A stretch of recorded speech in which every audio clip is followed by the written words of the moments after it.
An entrepreneurship program, and the Mal Gully business, the students developed a business, and their business is called Gully Pride. I love it. Chris and I were hanging out yesterday, and were you reading something? He was reading the newsletter or something, and it said Gully, and he says, that sounds like a gangster place in a good way. So Gully Pride, the students and parents and teachers at all our schools are saying this is the place that we want to be. I mean, when I address the students, you know, like at McGrath, for example, I'm like, have you ever heard of St. Jago? Is there another school in St. Catherine apart from McGrath? And they're like, no, miss. Because now persons are knocking on the doors of these 6 schools to try to get in. And prior to now, they would bawl their eyes out if they found out that they were going to be going to Green Pond. Isn't that true, Mr. Stephen Shaw, board chairman? Out of these, 6 student businesses have been established under our Young Entrepreneurs program. We have a student magazine, we have a locker, rental, what else we have? Stationery supplies. They're tremendous. And they've also developed mobile applications. Your students, you know, these students who they say, what the stories about them are that they can't do anything. It's the single story. We mashed that down. 6 mobile applications. They've been in the papers recently quite a bit because we partnered with Digital Foundation on that initiative and on TV. Yes, I saw your students, Miss Panton, on TVJ. I invite you to turn your attention really quickly. I'm just going to summarize. You'll see a bit of what we're doing on video if you turn your attention to the screens. Out of the huts of history's shame, I rise. Up from a past rooted in pain, I rise. A black ocean leaping and wide, welling and swelling, I bear in the tide. Leaving behind nights of terror and fear, I rise. Into a daybreak miraculously clear, I rise. Bringing the gifts that my ancestors gave. I am the hope and the dream of the slave and soul. Effectiveness, student empowerment and leadership development, and school-home community involvement. They brought energy, they brought passion, they brought love into the room. Now try to implement it when we go back into our school setting. Being around the bigger heads is like part of a body.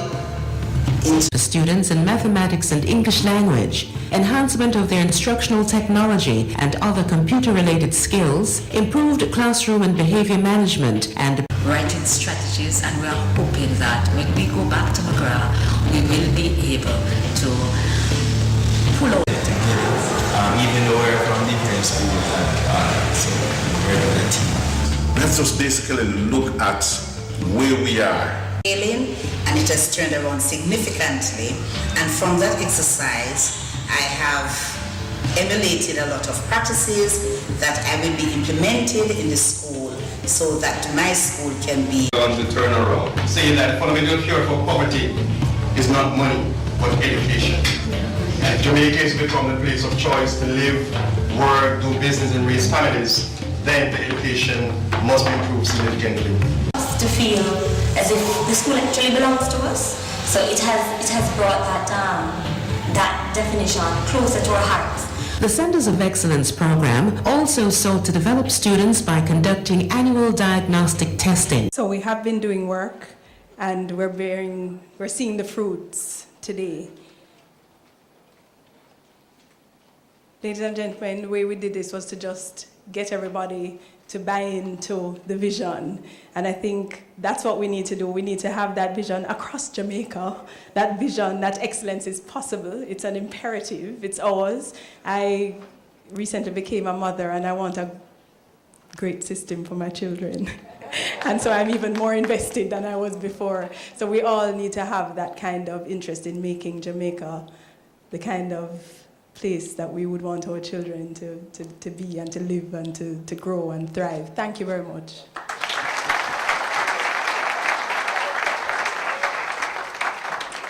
Isn't she fantastic?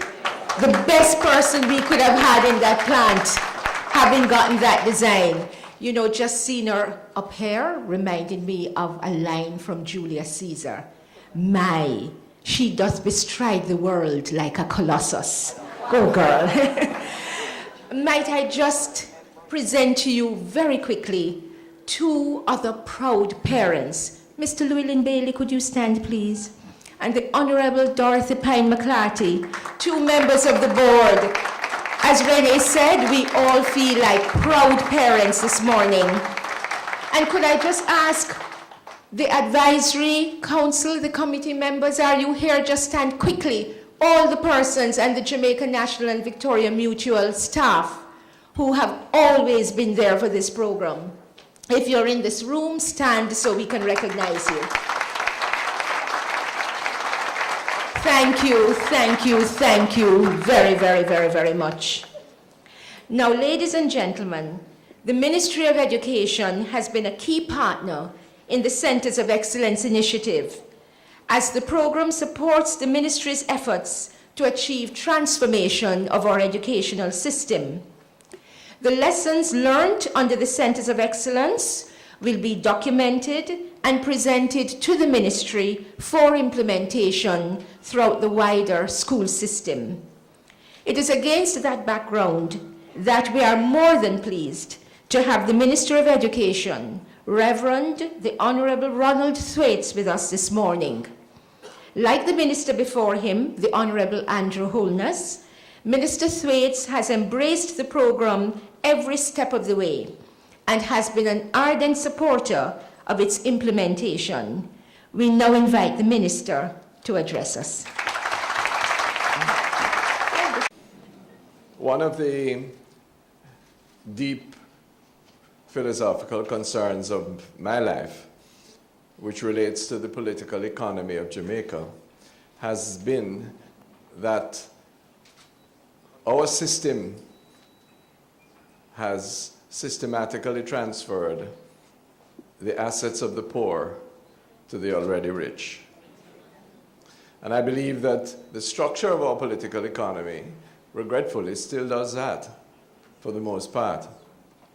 But I wish to say that this program, sponsored by the Building Societies Foundation, is one strong element of reversal of that transfer.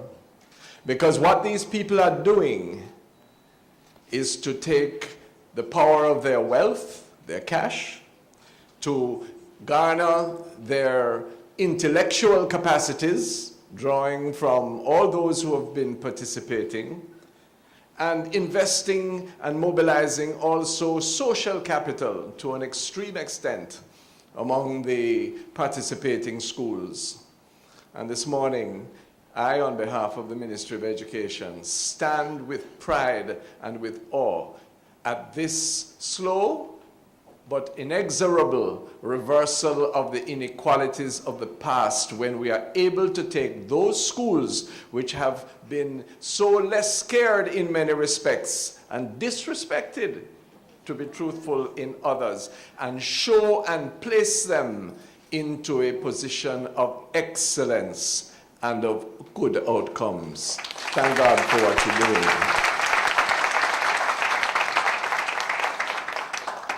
Would, if this kind of effort should become the characteristic of the way in which those with whatever resources they have expend them with generosity of spirit over the entire tableau of Jamaican society, what a difference, what an epiphany that could bring about. And may I say, at the risk of being forward, I had a nightmare that somehow this partnership and this situation of nexus between the building societies might be coming to an end, having done so well. And I hope that that is not so. And I am praying in aid Senior Counsel, Honorable Mrs. McClarty and my friend Jeannie nearby, to remind this assembled gathering that after 5 years of living together in common law partnership,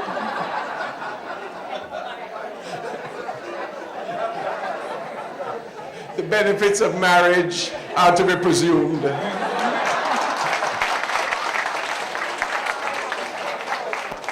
And I am not daunted by the fact that marriage is a permanent and collaborative institution between a man and a woman. And since the worthy Victoria was clearly female,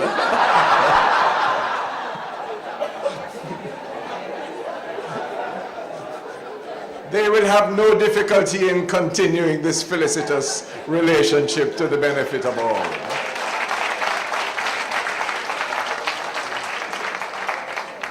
And can we point out, because we are speaking to a wider audience even than is in front of us here, that this is good business? Yes?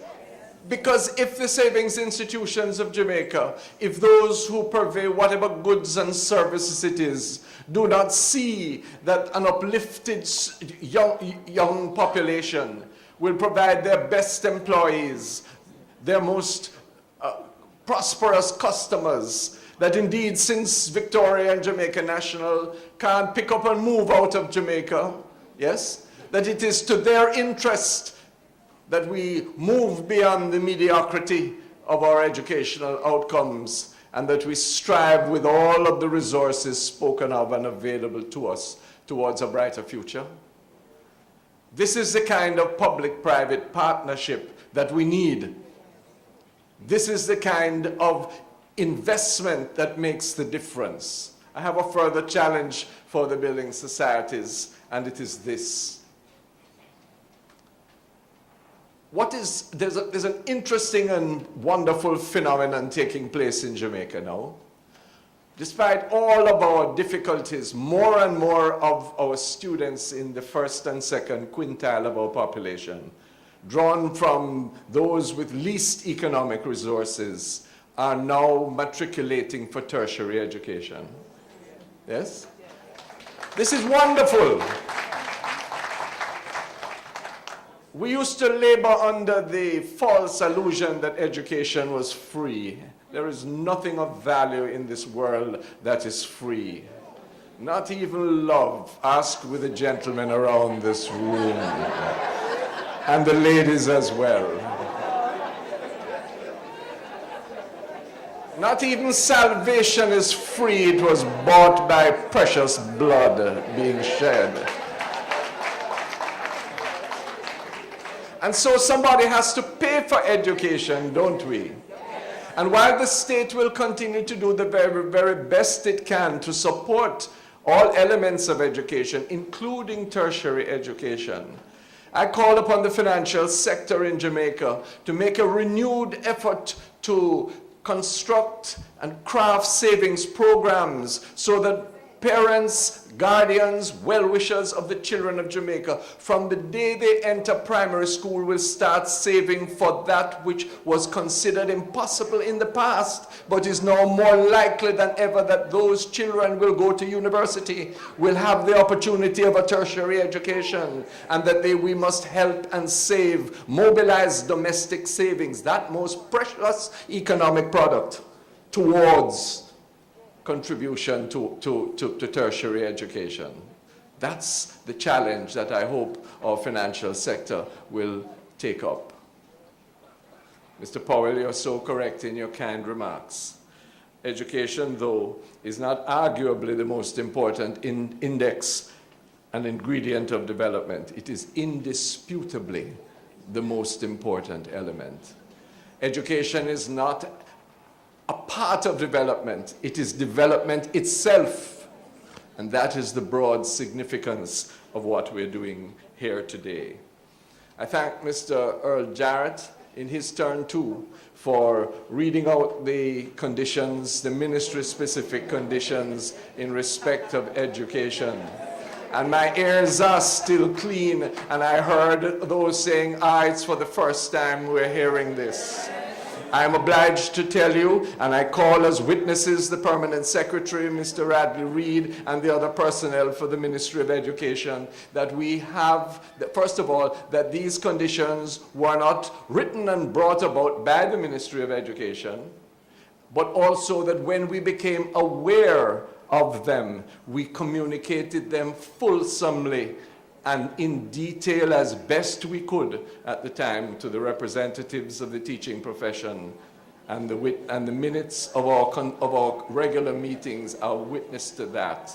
We don't want to stir up any controversy. It is what it is.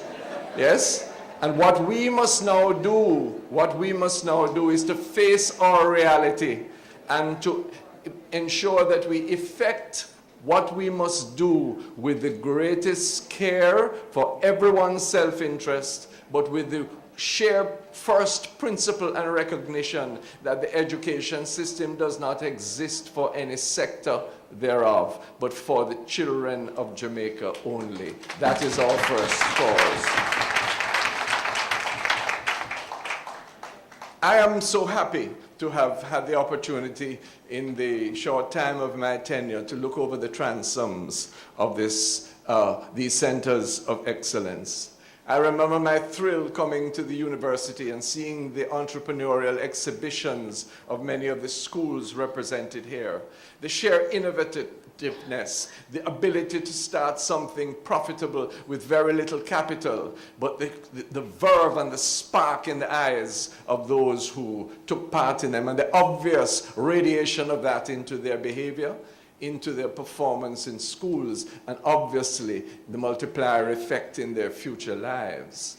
How can I forget the wisp of a young lady who, after she had shown all the snacks that were being made in a particular school, who held on to the back of my coat and said, "And sir, next year we're going to take over the school tuck shop." Remember? This is the kind of instance, you know, good example is as infectious as bad example, you know.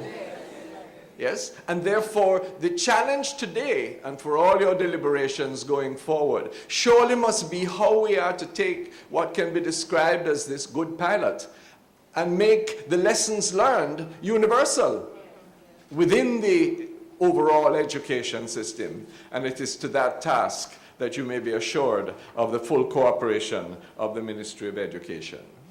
I wish to conclude these remarks by simply raising a few questions that I think are integral to the success of this venture. First, one of the things that has changed or been emphasized in the time the new time at the Ministry of Education is the use of evidence and data in school operations and in respect of individual learning. Our pattern in the past has been to develop policy largely on the basis of anecdote and in response to crisis. There is a change now. We want to use evidence, hard data, in order to say where we should spend what the little that we have, how we should approach the differentiated needs of each of our children, and for this to become the cardinal principle of school management. And we must be truthful with ourselves. Truth is not depressive, it is liberating. We went to one of the regions of the Ministry of Education recently that has considerable deficits in the attainment of acceptable standards of literacy and numeracy among the schools in that region. And yet when we look at the teacher assessment for those schools, while not for 1 minute suggesting that teacher performance is the only element that produces satisfactory or unsatisfactory results, the teacher assessments were all at the highest level possible. Well, the question that demands a truthful answer is there no correlation between teacher excellence and student outcomes? And if there is none, if there are other supervening conditions, what are those and what are we doing to correct them? This is a kind of realism which is not unkind, it is not bad-minded, yes, that we must bring to our situation. I urge it on you.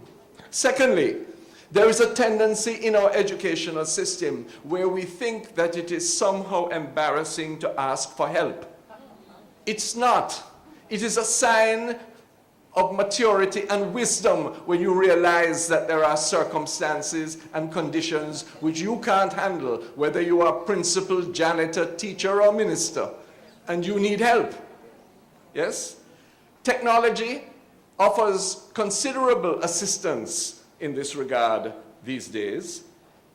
Hands-on instruction by a principal or by a head of department can often be of tremendous assistance to a teacher if we who are in administrative control do not allow bureaucracy to take up all of our time.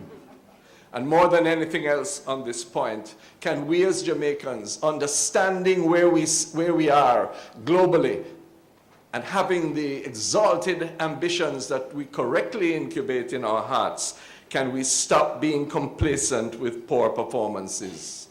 Yes, there is no reason for us.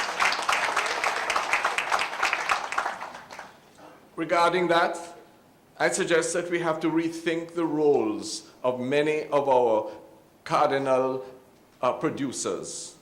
First of all, the Centers of Excellence movement has stressed the importance of principals, vice principals, and other administrative heads. I wish to make clear once again that coming forward with the enactment of the Jamaica Teaching Council legislation, hopefully later this year, principals and vice principals will be expected before they assume office to undergo NCEL, National College of Educational Leadership training. The degree that you got in educational administration is very important, and it is without derogation to that we say that it may not have given you the kind of practical instruction in school management that operating a $500 or a $700 million a year plant implies.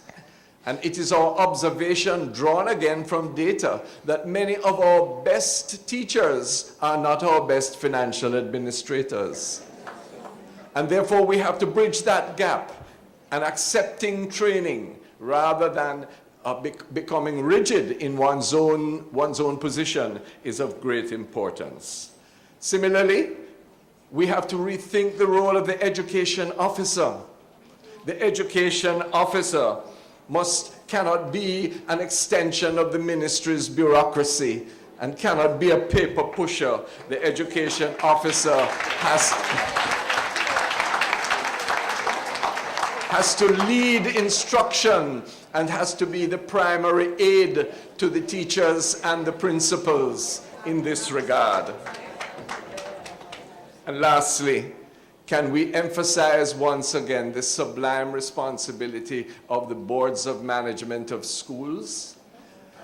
To be a chairman of a board is not a political sinecure.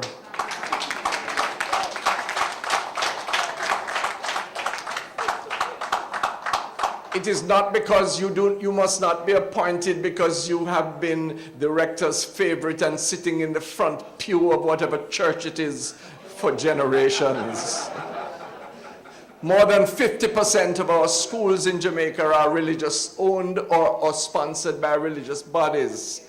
And therefore the role of the church not only must be deepened in a spiritual and moral sense, but also in terms of upgrading the management of many of those schools so that in fact we come out with a wholesome and balanced product. In many respects then, we have to ask how our boards are functioning. We have to invite them to meet more regularly. We have to downplay the disturbing instances of conflict between principals and boards. Yes? And we have to ensure that there is access from the school community to the board of management, not just to issue complaints, but to cement a participation for the good of our children. I believe all of these things, as well as the deepening of instructional leadership in the pivotal subjects of literacy and numeracy and all the others, will be part of your discourse today.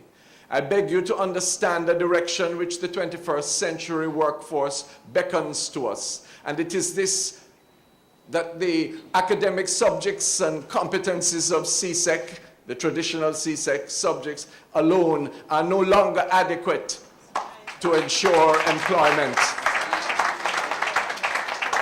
to assure usefulness in life.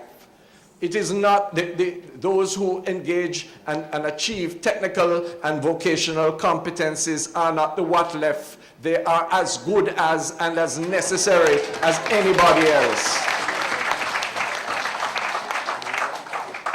And it is for these purposes that the ministry will be insisting as we go forward that every child must leave school with at least one marketable skill.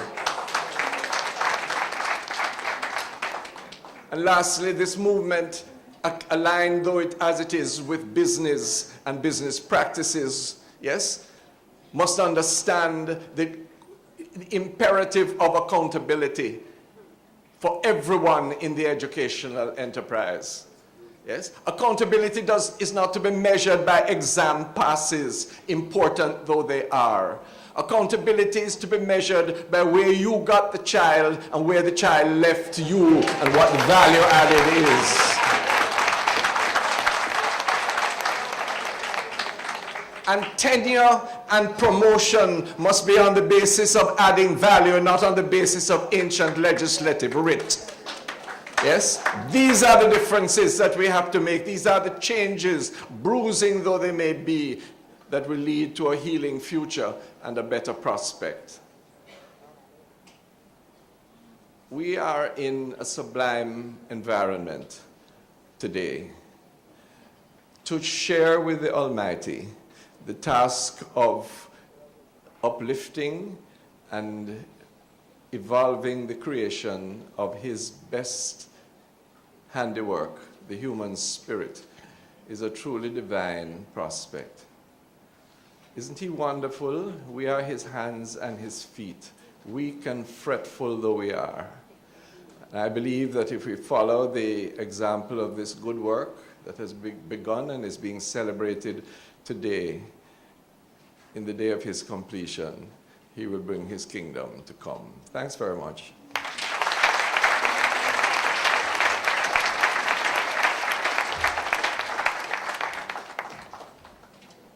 The minister has spoken. Those who have ears to hear, let them hear. We thank you most sincerely, sir. Well, ladies and gentlemen, I just need to tell you that I have held on to the notion of being a teenager for so long that I had to take a little check this morning. Because for the longest while, whenever I heard the word professor, guest speaker, I thought of somebody older than myself. So when this young gentleman came here this morning, I thought, this is not the professor. Check. You know, I just had to remind myself that, am I getting just a wee bit older? Our keynote speaker today is Dr. Christopher Emden. He's an advocate for educational leadership and a campaigner for stronger foundations in science, technology, and mathematics in education. He's Associate Professor of Science Education at Columbia University, New York, in the US of A. And he understands the role that strong leadership plays in the success of any educational institution. He therefore understands the context in which this symposium has been organized. It is my pleasure to invite him to the podium.